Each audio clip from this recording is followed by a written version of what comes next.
নমস্কার বন্ধুরা, এই গরমে প্রচণ্ড উত্তাপের পাশে বসে ধান ভাপানো হচ্ছে, সেদ্ধ করা হচ্ছে। এটা শুকানোর পর মেশিনে নিয়ে গিয়ে চাল করা হবে। সেই চাল থেকে ভাত হবে।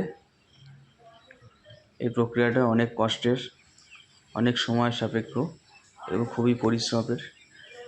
এই গরমের মধ্যে দেখুন, ইনি এখানে চাতাল করেছেন। এই চাতালেই ধান শুকানো হয়, এখানেই ধান ভাপানো হয়, সেদ্ধ করা হয়, শুকানো হয়। ভোরবেলা থেকে পরিশ্রম করে চলেছেন, একাই পরিশ্রম করছেন এখানে এই গরমে।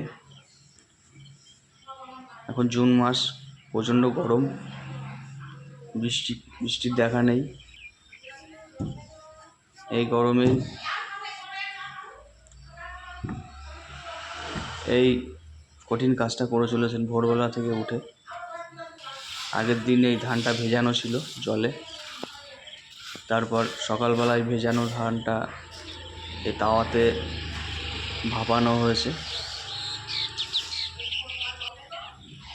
এই চাতালে শুকানো হবে এই ভাপানো ধানগুলো। শুকানোর পর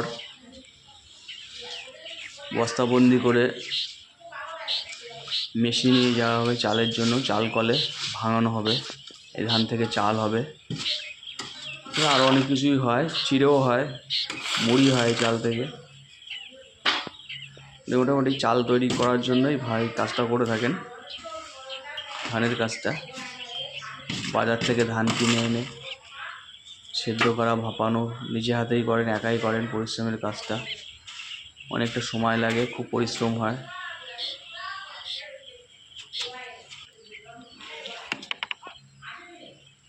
এটা ওনার প্রতিদিনকার কাজ, এটাই ওনার ব্যবসা, রুজি রুটি।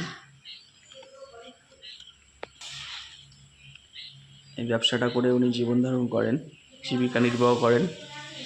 এই পরিশ্রমের কাজটা করেই জীবিকা নির্বাহ করেন। একাই দেখুন কতটা ধান টেনে নিয়ে যাচ্ছে শুকানোর জন্য। জায়গাটাও খুবই সুন্দর।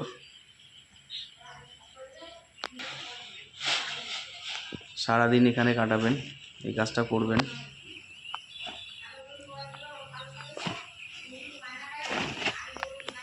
এটা গোপরাজাপুর, চাঁদপাড়ার পাশে। চারিদিকে সবুজে ঘেরা মাঠ, একটা নদী আছে পাশে, বিল আছে।